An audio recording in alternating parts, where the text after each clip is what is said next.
to start with a brief video that describes some of the work done during Hurricane Florence. I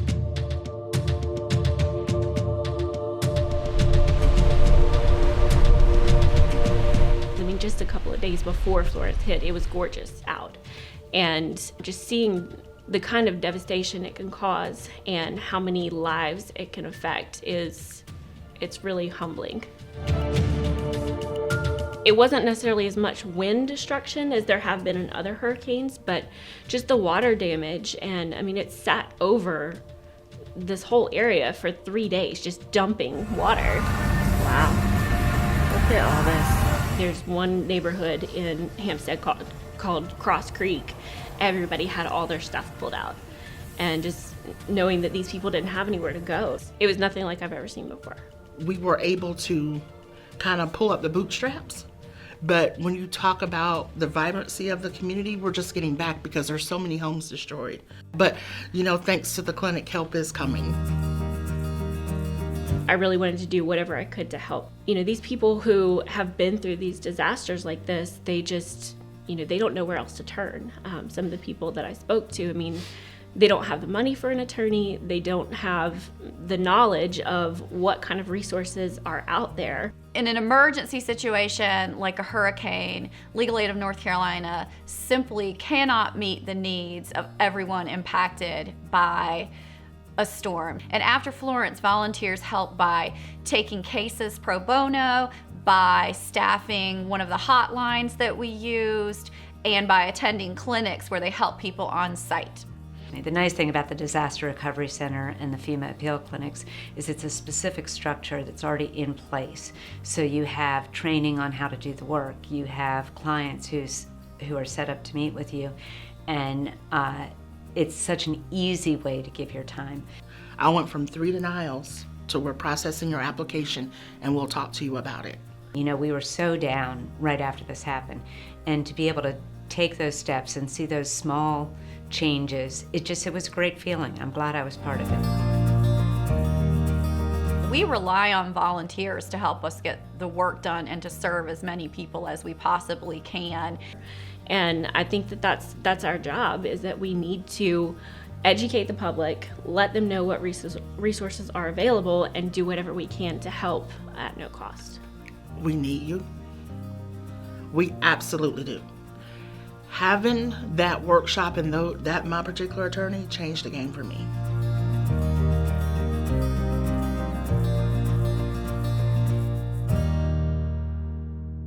Good morning again. Welcome to the first ever Disaster Preparedness Bootcamp. Thank you all for being here today. I am Jennifer Lechner, the Executive Director of the North Carolina Equal Access to Justice Commission. Before we get started, I have a few housekeeping items. There's coffee and pastries in the back. We are being video recorded today. And please do not forget to turn in your CPE, CLE forms at the end of today to ensure that you receive credit. Want to offer a big thank you to the people who have made today possible. I don't think she's in the room, but this work would not happen without our Pro Bono Resource Center's disaster relief attorney, Catherine Asaro, who has done a tremendous job putting today together. I also want to thank the North Carolina Commission on Volunteerism, Caroline Farmer, Bryles Johnson, Megan McLeod, and all their volunteers who have helped with this event. The North Carolina Rural Center, who is hosting us here today, and Nelson Mullins. I want to thank all of our presenters, including our partners with Legal Aid of North Carolina, the North Carolina Bar Foundation, Howard Stallings, North Carolina Department of Justice, the North Carolina Department of Public Safety, and the Red Cross of North Carolina. The Pro Bono Resource Center is a program of the North Carolina Equal Access to Justice Commission, and it was launched to assist lawyers in fulfilling their professional responsibility to provide pro bono legal services. The PBRC partners with legal aid, local bars, law schools, community groups, and others to connect attorney volunteers to existing pro bono opportunities. Disasters leave in their wake myriad civil legal issues that, if not addressed early on, can lead to more costly problems in the long run. Lawyers are uniquely equipped to resolve many of these disaster-related problems, returning survivors to productivity, and preventing future reliance on state and federal government. Again, thank you for being here today, and we hope that this ongoing legal preparedness effort will allow us to respond more fully and more quickly when our next disaster hits. I would now like to introduce the first speakers of the morning and two of my favorite people. Nihad Mansour is the pro bono staff attorney at the North Carolina Bar Foundation, where she manages and promotes the foundation's pro bono programs, including Wills for Heroes, NC Lawyers for Entrepreneurs Assistance Program, For All Statewide Day of Service, and NC Free Legal Answers. Nihad serves as the NCBA Pro Bono Committee staff liaison and is the point of contact for sections, divisions, and committees regarding their pro bono initiatives. Before coming to the foundation, she served as the Access to Justice Coordinator at the Equal Access to Justice Commission, where she assisted the Pro Bono Resource Center in facilitating pro bono legal clinics, bringing together legal service providers, statewide organizations, and several underserved communities. Sylvia Novinsky is the director of the North Carolina Pro Bono Resource Center, a project of the Equal Access to Justice Commission.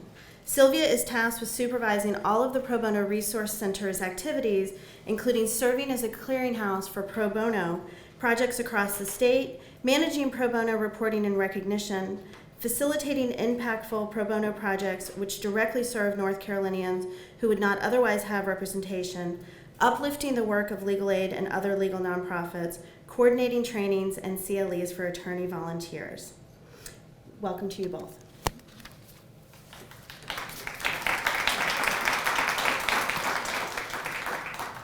So we just wanted to take a moment to start off, since we are the first speakers, to tell you a little bit about what we both, and a number of people in this room, and there's so many familiar faces, experienced about a year or so ago, has it been a year plus, where our work radically changed as a result of Hurricane Florence and Hurricane Michael. The Pro Bono Resource Center was without resources to necessarily do anything. The North Carolina Bar Foundation, Young Lawyers Division, and Legal Aid got together to put together a hotline that many of you probably volunteered with to help people with questions who were directly impacted by Hurricanes Florence and then Michael. At that point, in October, we were fortunate enough to receive an IOLTA grant to fund Catherine Assaro's position as the staff attorney to help coordinate pro bono legal services beyond the hotline.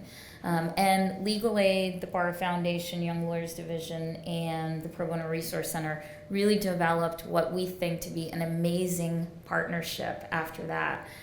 Where we were able to coordinate, talk, think about what existed and didn't exist in the affected areas in terms of needed legal services.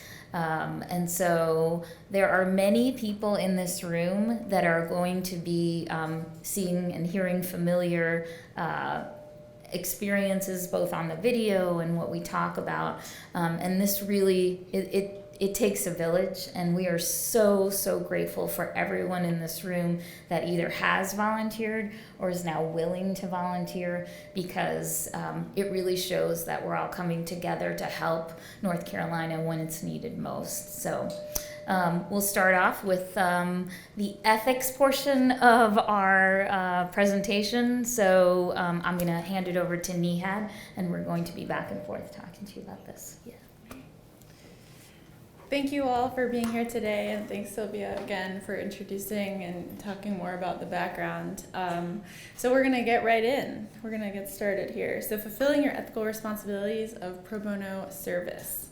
Equal justice under laws is not merely a caption on the facade of the Supreme Court building. It is perhaps the most inspiring ideal of our society. It is fundamental that justice should be the same in substance and availability without regard to economic status. So what is liberty and justice for all, with the asterisk at the bottom, offer not available in some areas, prices subject to change? So who can't afford justice in North Carolina? When we talk about those who can't afford justice in North Carolina, who are we talking about? The people who face unfair disparity, for example. So people of color are up to 17% more frequently impoverished than white North Carolinians. Additionally, more than 40% of female households with children live in poverty. All the above statistics that I have mentioned are from the 2017 Poverty Report from the NC Justice Center, but it's a common theme that we see throughout when we do pro bono services. So the people who face unfair disparity, like I mentioned, people of color, people who are disabled, women, seniors, etc., and then people who work. So nearly 42% of children in families where parents worked are still considered low income. And people would think that if you had a job, then you wouldn't be someone who would need pro bono services, but that's not necessarily the case. And people who are geographically isolated, so the 40 counties with the highest rates of poverty in NC are all rural, and so those as well are areas in which people will need those services and need access to those services. And they are actually those areas that have a less dense of population, so less than 300 people per square mile. So not a lot of people. North Carolina, in fact, has the 13th highest rate of poverty in America. 2.2 North Carolinians are eligible to be served by civil legal aid providers. 2.2 North Carolinians, just to put that in perspective, is almost 1/4 of the state's population. The average household income for legal aid clients is $12,875 per year. And that 2.2 also does not include people who fall above that threshold, but who still may not be eligible to afford an attorney. So I'm going to pass this on to Sylvia, who's going to talk about people who can't afford an attorney served by legal aid.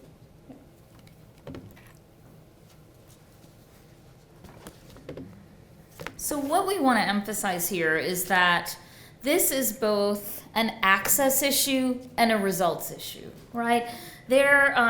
What we're talking about is that people can, in North Carolina, both have trouble accessing the justice system, and we're talking about issues that affect them on a daily level and issues that are fundamental to our justice system. So they can't both access them, and they can't get the result that we promise on those courthouse steps, that we promise when we study the concept of what justice is. And so what we're talking about here is how there is truly this access to justice gap. And for many of us, we don't always think about it. And what the work that we're doing in disaster relief directly affects these clients, because many of these people are living in the most vulnerable areas, the most legally vulnerable areas, the most socially vulnerable areas, the poorest areas of our state. And so those are often the people that are left behind. So just to give a little bit of introduction for those of you that don't know what legal aid is, the Legal Aid of North Carolina is probably the state's largest law firm. They are funded by both federal funds and private donations. I think there are many staff attorneys here in the room and paralegals in the room. If you wouldn't mind raising your hands if you work for Legal Aid of North Carolina. Thank you all for doing the work that you do. They do amazing work, but if we had 3 times the amount of people in this room, we would still not have enough people, staff attorneys and paralegals, to help our vulnerable citizens of North Carolina. And so when you say, but can't you just go to legal aid? You can't, because there's just not enough help. So, when we're talking about the numbers, what is the access to justice gap in North Carolina? And we're really talking about capacity. So there is one legal aid attorney for almost 10,000 people who are eligible. I want to compare that to, in the private sector, one attorney for every 351 people in North Carolina. What a discrepancy. There are more than 70,000 people who come to legal aid and ask for free legal services every year. And those are the folks that actually understand that they have a legal problem. That's pretty impressive in and of itself. But yet, only half of those folks are able to be served by Legal Aid of North Carolina. And so again, these are people who know where to go, and they know they have a legal issue. Yet, 86% of the civil legal needs of people in poverty went unmet. 71% of all low-income households experienced a civil legal aid problem, and 25% of those experienced 6 or more civil legal aid issues. That is just an astounding number. So, what are the needs that we're talking about? And these are, again, fundamental legal needs. So, things like preventing homelessness, things like helping victims recover from a hurricane or natural disaster, things like protecting a mom and her children from an abuser, veterans accessing benefits, clearing dismissed charges or fines from a criminal record, providing peace of mind for drafting and executing end-of-life documents. These are all things that people in our state are looking for assistance on, in fact, nationally looking for assistance on, but yet have so much trouble accessing. And these are needs that the justice system was designed to protect if justice was equal in both access and outcome. So we're talking about if you think about it, what are the barriers? You think to yourself, oh, well, what are really the barriers that people have in accessing the legal system? And these are things that you and I take for granted. We understand. But many people have a lack of familiarity with the court procedures and forms, lack of knowledge of rights, basic courtroom knowledge. I don't know about you, but I will tell you, even when I graduated from law school, I still didn't know, where the clerk's office is, how to stand in the courtroom, and I'm someone, as many of you are, who have had formal education in this area. So imagine someone who is doing this by themselves with little to no access to that information, and very often being told, sorry, I can't help you. You have to figure that out. Here's a form to figure it out. A pilot project in Massachusetts showed that tenants represented by attorneys in an eviction cases were twice as likely to stay in homes and 5 times as likely and to have their rent waived or obtain monetary rewards.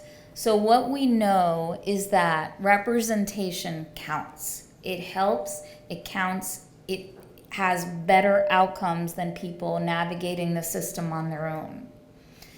Another study showed that 83% of women represented by attorneys to obtain domestic violence protective orders succeed, compared to only 1/3 when they go unrepresented. So why is this important? Well, we have a duty, we believe, to help address this access to justice gap. And we believe we can do that through pro bono.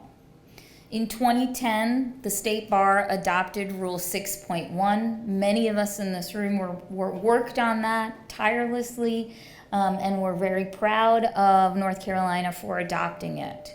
So as we are in an ethics CLE, we're going to go through the rule. Hooray! And so, as the rule says, every lawyer has a professional responsibility to provide legal services to those unable to pay. A lawyer should aspire to render at least 50 hours of pro bono PUBLICO legal services per year. The rule is actually divided into what we call 3 tiers, and the 6.1a is what we call tier 1. And so I'll go through it. A1 is, so of those 50 hours, this is what we call tier 1 in terms of direct legal services and pro bono services. I'm really sorry, is my voice echoing a little? Okay. Move back. Okay.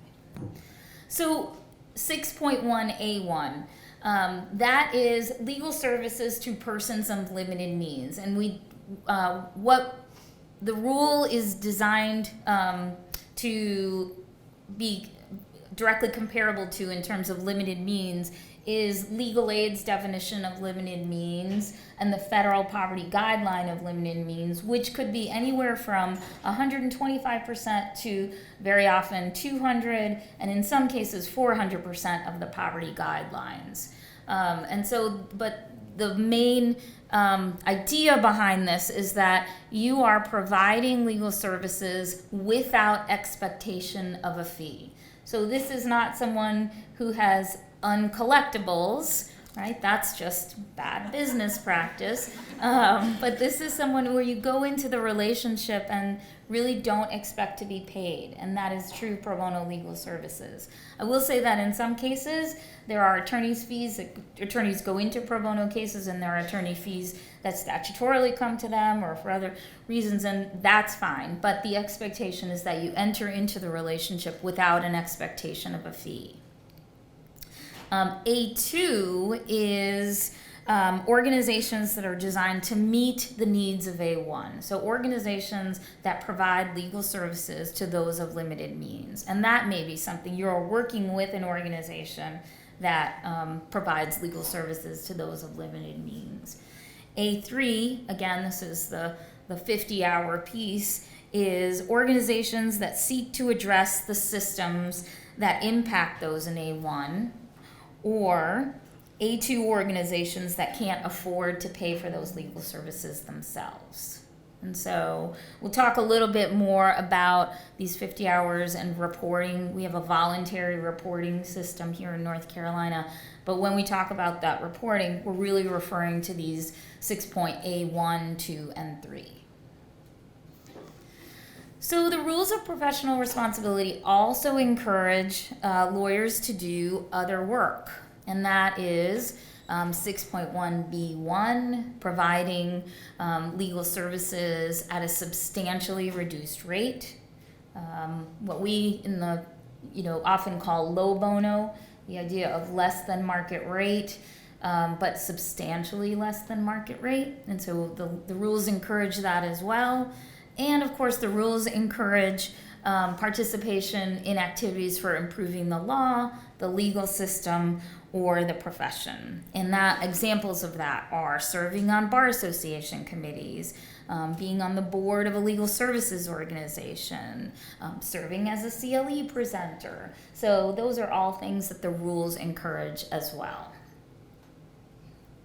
And of course, the preamble notes that that the rules encourage you to do community service. It is our hope that you understand that you have these unique legal skills, whether you are a paralegal or a lawyer, and we encourage you to use those legal skills to help those who themselves can't navigate the system.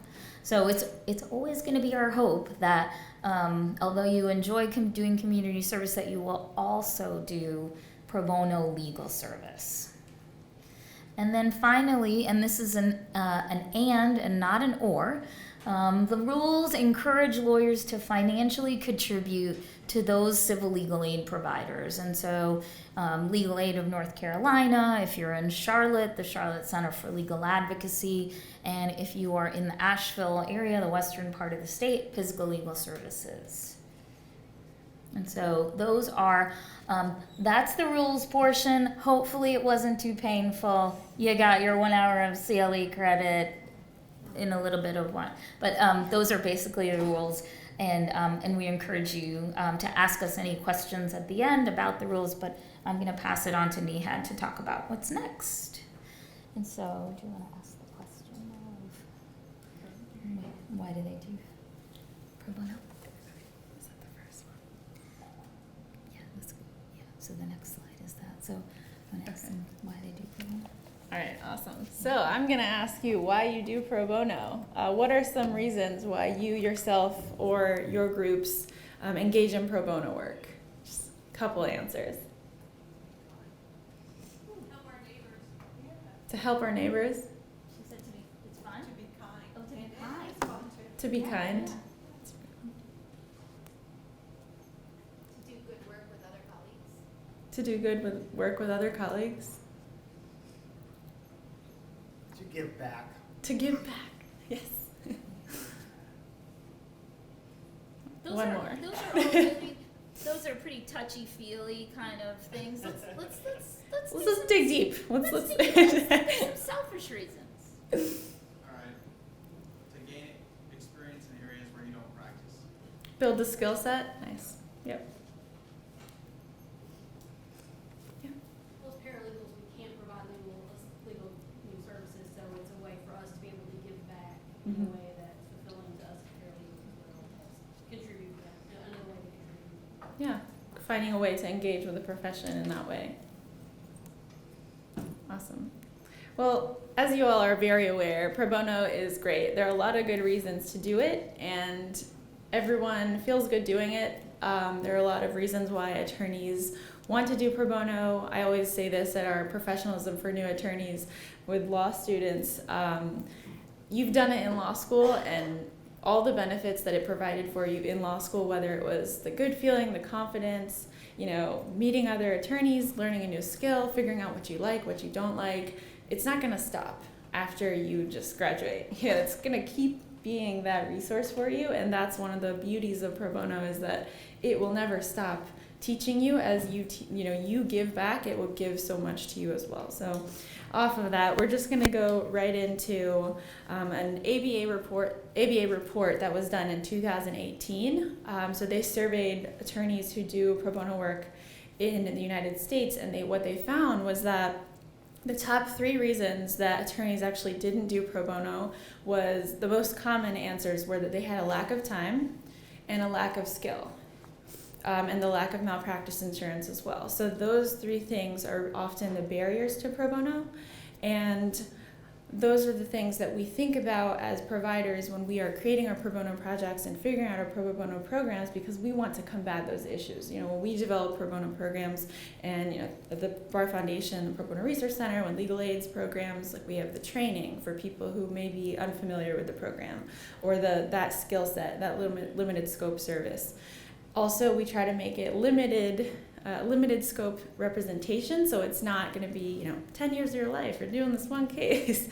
It's very concise, it's clear, it's like a couple hours or whatever time allotted to it, but it's actually manageable for somebody who is doing it for the first time, and that makes them more willing and wanting to do it.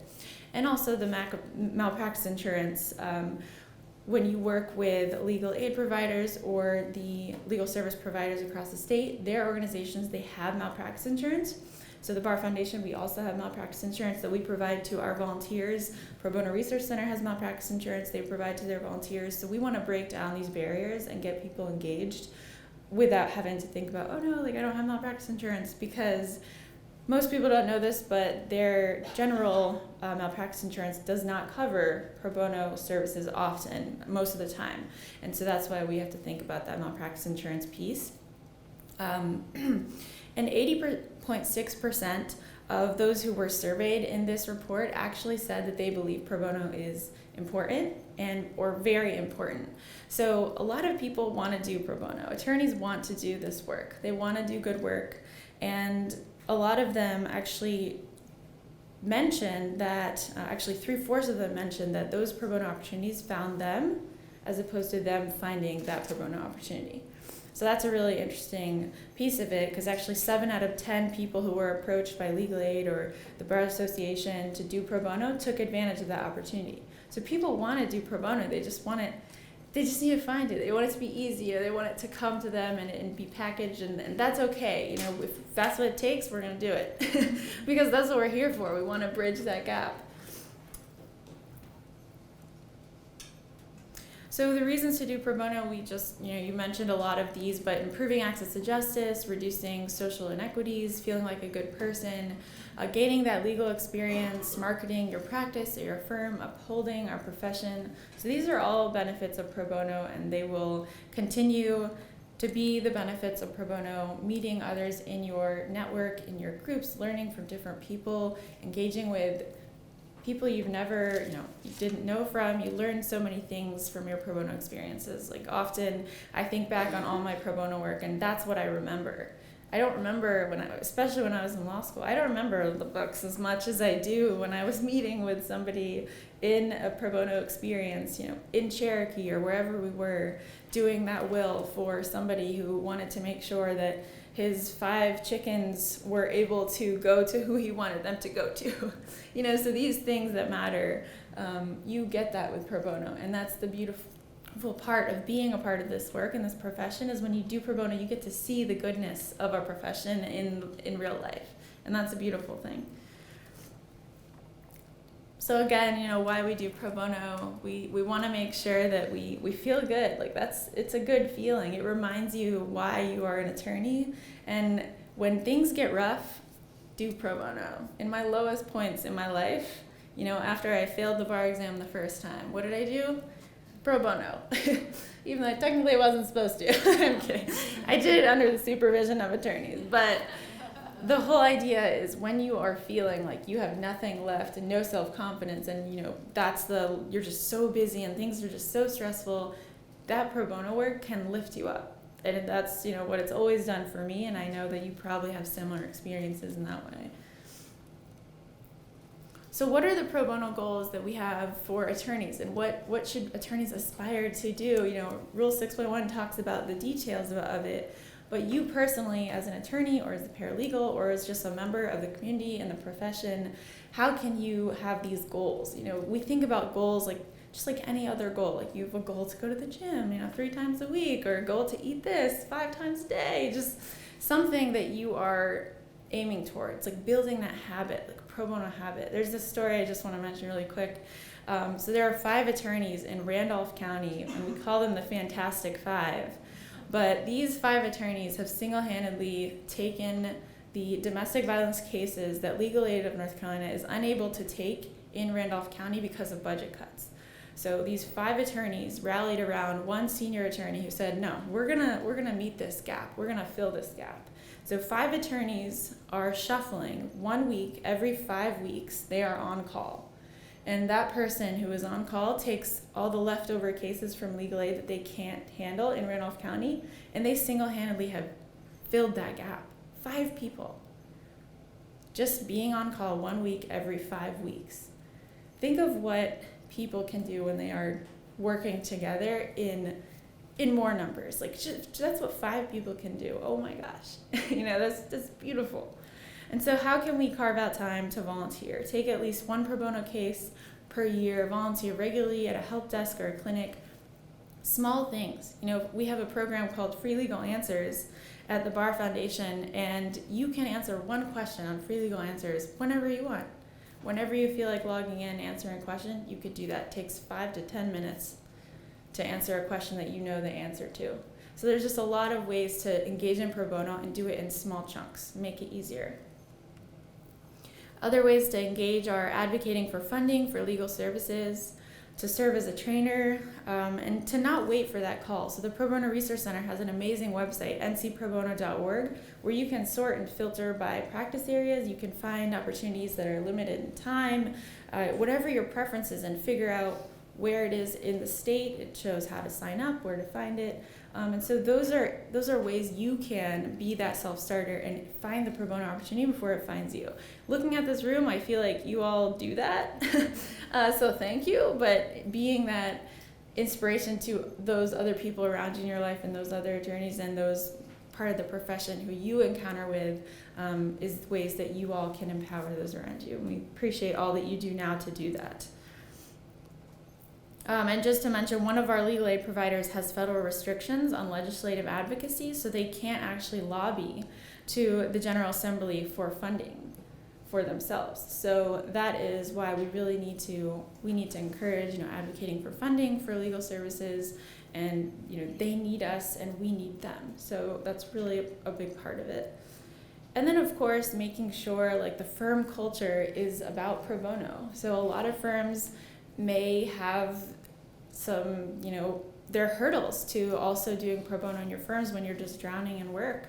And you have all these things to do yourself, and maybe your firm isn't as supportive or doesn't have that opportunity for you, and it's courageous, to be doing pro bono work on top of all of that. So for those who do that, I really applaud you. I've never worked in a law firm, and I imagine it is very difficult, and there's a lot of work and a lot of stress, and having the ability to just set aside little chunks of time to do pro bono is a way to manage that stress, but also it can be helpful for you as you are dealing with your law firm work. But creating that pro bono culture, a lot of law students come to law school, they do pro bono, and then they get out to their firm and like, no one's doing pro bono. What if you did pro bono? And then that entire firm is doing pro bono, and now that's again the norm. We want to build that norm, and I think a lot of the work that a lot of us are doing has started to help cultivate that norm, which is also really beautiful to be a part of. So again, you can visit the Pro Bono Research Center website, ncprobono.org, to find the available opportunities, or you can visit the ncbarfoundation.org website, which is the website that has our pro bono programs and ways to get involved. So just to give you a little bit about the NC Bar Foundation pro bono opportunities that we have, to give you just an understanding of what the Bar Foundation is, it's a 501c3 nonprofit organization, and then the Bar Association is the 501c6 voluntary membership organization. So we actually have the same executive director, Jason Hensley, so that's kind of how our entities are correlated and connected. Senior Director of the Bar Foundation, Kim Bartmelican, is here. Thanks for being here, Kim. But we have a number of pro bono programs that people can engage in. One is For All Statewide Day of Service, which is a day where attorneys gather around local news stations. So we have about 7 call sites across the state where attorneys gather and answer phones for people who are calling in and have legal questions. So they just do it right on the spot.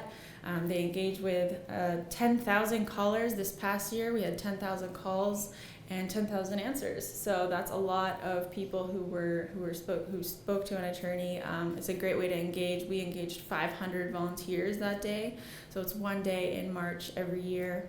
We also have the NC Lawyers for Entrepreneurs Assistance Program, which provides low-wealth entrepreneurs and inventors with business-related legal assistance and IP assistance. So if they're entrepreneurs who have startups and they want to get a patent filed, or they want to form their business, so they need to figure out what type of business structure, or they just want to incorporate. So that's a program where attorneys can get involved and to be able to help entrepreneurs in the state leap, if you will.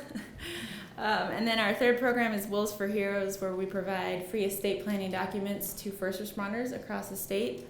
So we provide wills, healthcare powers of attorney, and powers of attorney for first responders. I see a lot of people in this room who have volunteered for Wills for Heroes. It's a fun, exciting day, and I appreciate you all being here, and it's just amazing seeing the people in this room and how dedicated you are to pro bono, because I'm familiar with a lot of faces here.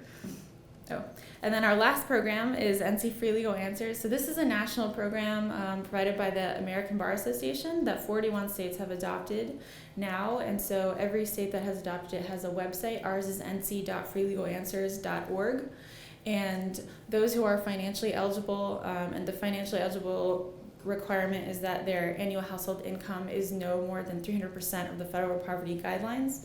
And to give you an idea of what that means, a household of one would not be able to make more than $36,000 a year to qualify for the services, and they have assets no greater than $10,000. So when they try to enter a question, they'll be screened, and if they are able to ask a question, they can ask up to 3 civil legal questions a year, and then a lawyer can log into the site and actually view the questions and take that question pro bono. And so it's just between the attorney and the client. The responses by the attorney are anonymous, so the client doesn't have the name of the attorney or any other identifying information, but they do provide the user with brief legal information and advice. And that's a really great way to empower those who are in, a very distant part of the state and be able to be there for them without having to take that justice bus all the way to that county and then at the end of the day end up leaving.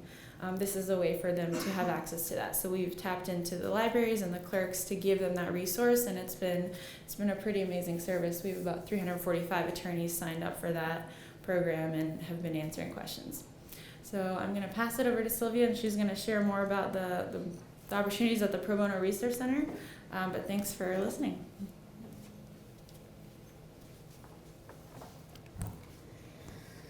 So the hope for the next few minutes is to talk to you a little bit about how to get engaged as paralegals and attorneys in pro bono work. The Pro Bono Resource Center was founded in 2016 by Chief Justice Martin as a project of the Equal Access to Justice Commission. And basically what happened is he went to a Wake County Bar Association meeting and asked people to raise their hands if they were doing pro bono, and he assumed everybody would raise their hands, and lo and behold, only a few people did. And so for him, this was something that he really felt like was integral to meeting the access to justice gap and helping with the Equal Access to Justice Commission. What we're hoping to do, or generally we sort of look at our work in 4 distinct areas. Pro bono projects, and so we provide technical assistance to a number of organizations that are starting up pro bono projects, so bar associations, sections maybe in divisions of the bar association, legal aid organizations. So finding out how we can help with creating a pro bono project, helping perhaps with the administrative piece of creating a pro bono project. And then we have 2 distinct projects that we are funded for to do. One is disaster relief, and the other is driver's license restoration, and those are both grant funded. They're limited time grants, and the idea behind them is how can we mobilize pro bono attorneys and paralegals to help with that, and we'll talk a little bit about that. We have regional councils throughout the state. So our big ones are in the Triad, the Triangle, and the coastal area. Charlotte Center for Legal Advocacy has one in Charlotte, and Pisgah has one in the western part of the state. The idea behind those is how can we bring those people together in those areas and talk about both unmet legal needs and capacity. And so bring them in the room to talk about, this is something that we're experiencing in Greensboro. Can some of the triad firms help with this? And I know I'm not going to put Tamara on the spot, but I am. Tamara Collins is here from Kilpatrick Townsend, and we talked about an unmet legal need that Greensboro was experiencing with expunction petitions that legal aid needed help with, and her firm stepped up to do that. And so it's really about what I hope to be matchmaking, and that's actually one of my secret loves is matchmaking. So I get to do it in my work every day. So yeah, not kidding. Okay. The third piece of what we do and that we thought was really helpful is to create an online portal where you can go on and find a pro bono opportunity anywhere in the state. Before I was in this position, I worked with law students for a number of years who then graduated from law school and wanted to do pro bono work, and they would say, I don't know who to call, I don't know where to find it. And that was one of the things that we felt really strongly about, is creating this statewide clearinghouse of pro bono opportunities, and we'll take a look at what that actually looks like. And then finally, doing trainings and CLEs, and all of this is to complement legal aid's work. And so what we hope to do, and we hope we are doing, is creating more substantive trainings so that no matter where you are in the state, you can access a training and you can know how to respond to an unmet legal need. We know that there are jurisdictional differences, and we pay attention to that, but at the same time, we don't want to duplicate resources, and we want to help our legal services providers with those trainings. So this is our webpage. There are 3 points of entry, one for attorneys, one for legal services providers who would like to post projects, and then one for the general public so that they can look to find what kind of services exist for them. This is an example of our first project, which happens to be the Appellate Pro Bono project in alphabetical order, and this was actually a project that we helped start with the North Carolina Bar Association's Appellate Practice Section and the Court of Appeals. And 2 Court of Appeals judges came together who serve on our commission, and we thought about how there was a need for unrepresented litigants in the Court of Appeals who had very valid issues but could not afford or could not navigate the appellate process. And so this is an example of that. We're currently in discussions with implementing that same project at the Supreme Court level. So you'll see on the left-hand side, there's a search function. And so you are able to search for projects based on area of law, geographic area, what kinds of volunteers we're looking for, skills that you would like to develop, frequency, is it an ongoing project, is it a one-time project, population served, are you interested in helping prisoners, are you interested in helping immigrants, so you can search through that as well. And then if you look at our next page, if you were to click on a project, and in this case, it's the Disaster Legal Services Hotline that we mentioned before and that many of you participated in, you'll see a description of what the project is, that it's an ongoing opportunity. At that time it was, and what's the time commitment, where it's located, how to volunteer, so go directly to the sign-up page, who to ask questions to, and so that's just more of an in-depth of what that would look like. And again, on the right-hand side, you'll see what areas of law this particular project what areas of law you'll actually explore through this and get trained on, and who the project is for, population that it's serving, the skills that you'll be developed, whether there's training provided, whether there's malpractice insurance provided, and then anything above that, mentorship, any languages that we're searching for. So that's a snapshot of what that clearinghouse information looks like. I mentioned that our IOLTA grant, and actually we're very happy to announce that we received a grant from the North Carolina Community Foundation to extend Catherine's work, so you won't be saying goodbye to her at the end of the year, which I would not want to say goodbye to her. To do, our executive director said she'd probably give up her firstborn, but hopefully her husband didn't hear that. I don't know. But we are very excited to move into the area of disaster preparedness. And so we will work with Legal Aid and the Bar Foundation to determine where are the holes, what can we do to engage pro bono attorneys to help them with their work on disaster preparedness. And so what we did though before this is we recruited volunteers to join the efforts of the Bar Foundation, Young Lawyers Division, and Legal Aid to staff the hotline.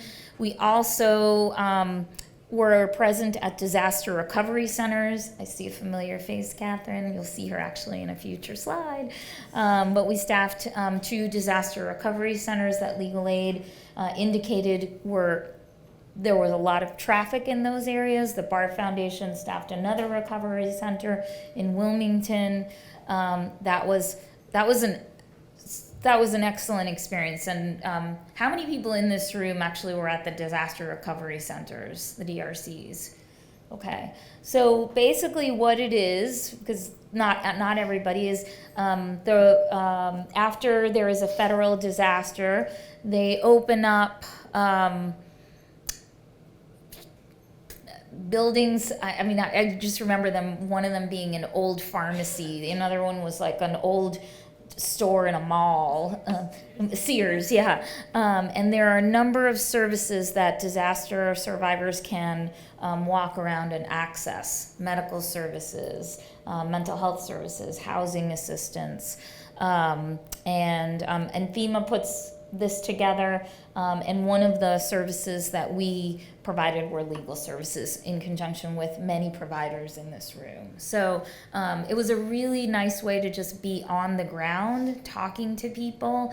A lot of them had both legal issues but also life issues, and you were just there to talk to people and to just help them feel just a little bit more just like they had somebody, to listen to. But there were also a lot of people who helped them through particular issues. I remember Catherine calling, working with someone, calling, being on the phone with the client and really sort of walking them through what these different paperwork indicated.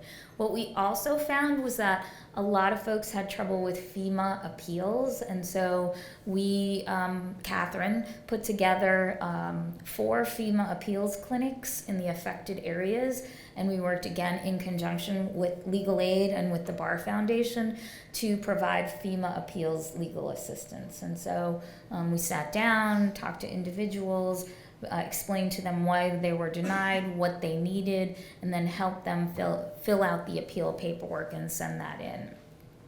This is a picture of one of our former clients. She was kind enough to allow us to go to her home and take pictures. And for many of you that work in this area, these pictures are familiar. The tarp area covers her garage. They pretty much lived for a long time they still live in a FEMA mobile home that was in back of their garage, so behind where I would be essentially if I was facing that picture. That home continues to be renovated, and it's a long time. And it was a lot of devastation to their home. This is a picture of our disaster recovery center. You'll see Catherine there, different Catherine, but and just an example of how attorneys and paralegals were there to help. This is FEMA appeals clinics. By the way, we had a pro bono photographer who was there to help us and took all these amazing pictures. Another example of how pro bono can be helpful in different subject matter areas. And so we actually are very fortunate to be partnering on a new project with Disability Rights North Carolina. And this is a partnership, as I mentioned, with Disability Rights, which is the protection and advocacy organization for the state of North Carolina for people with disabilities, the Partnership for Inclusive Disaster Strategies, and the North Carolina chapter of the National Association of Social Workers. And there is a national disaster hotline for people with disabilities. And so what we are partnering with the Partnership for Inclusive Disaster Strategies, that's who operates the hotline, and they will be sending North Carolina calls to this hotline, which will be set up in case of a disaster. And so we are looking for volunteers, paralegals, and attorneys to attend a training on February 8th.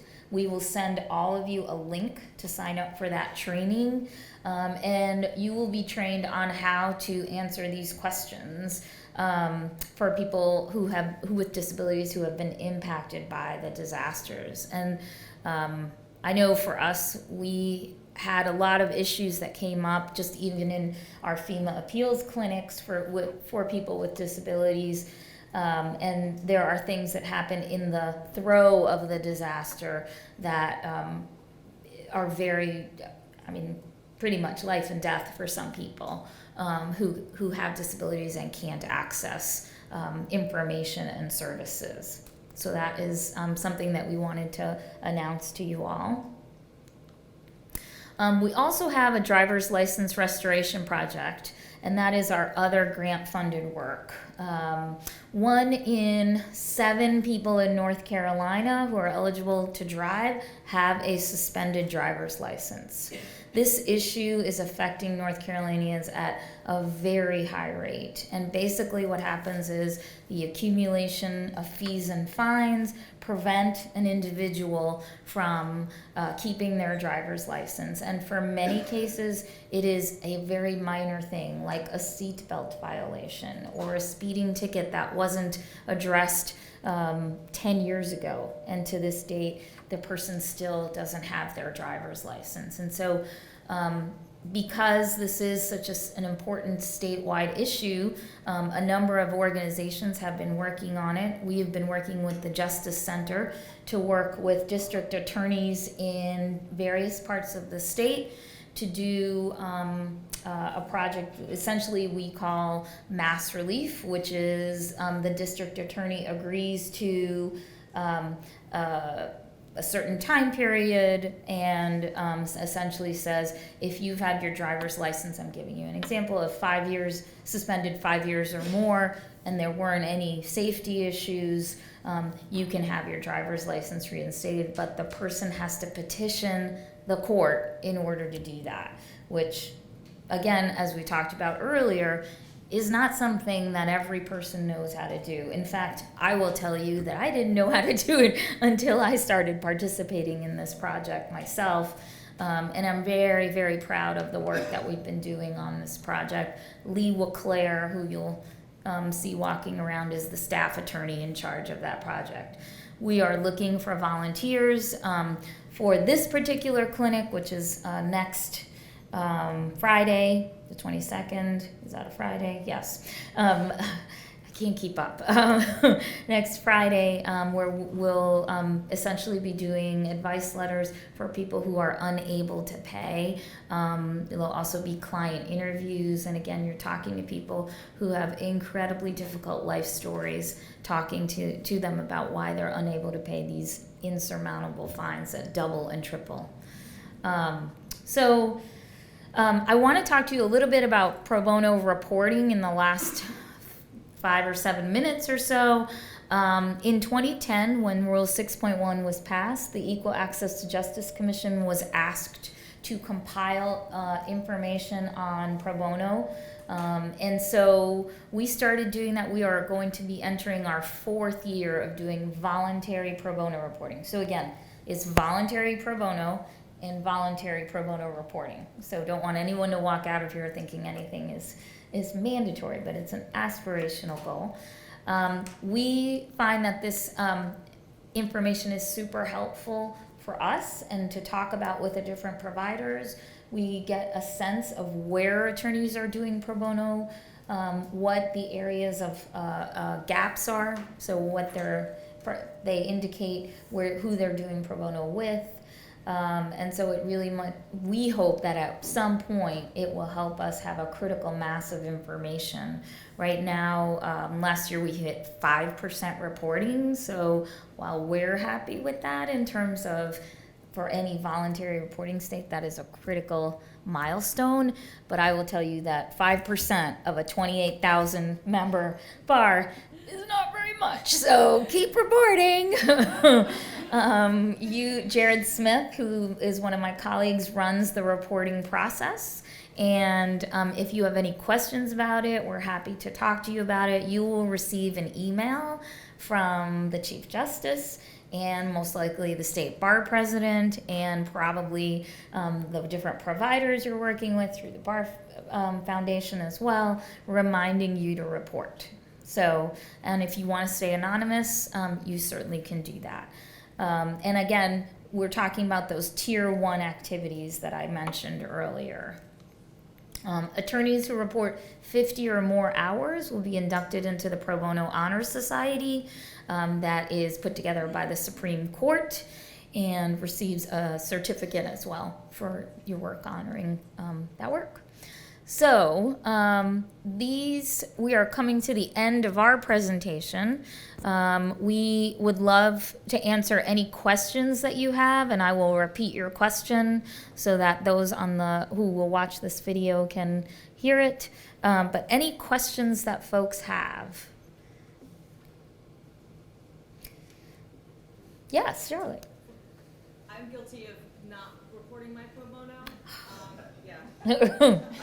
Because I really like the system we had at UNC where you did the pro bono and then you reported it that day or right after. Right. And you could report it as you go. And then when the reporting time comes around, I don't remember what I did. Right. So is there like a mechanism for kind of reporting as you go? Or anything? It's like you read my mind. Yeah.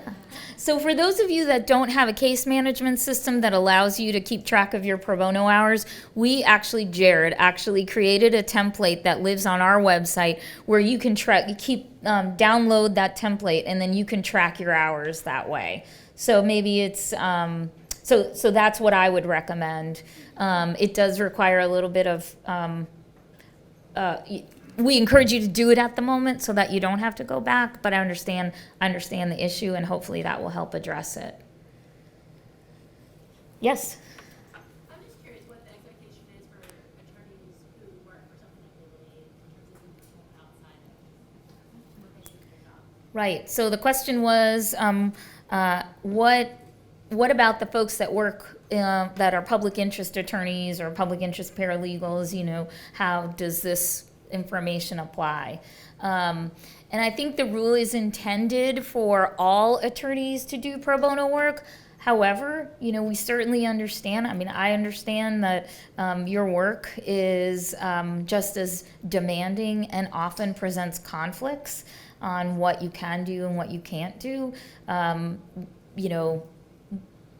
It's an aspirational goal. We would love to have you join pro bono projects, be subject matter experts, but we certainly understand, that your work is already very much towards the public good and public interest. So.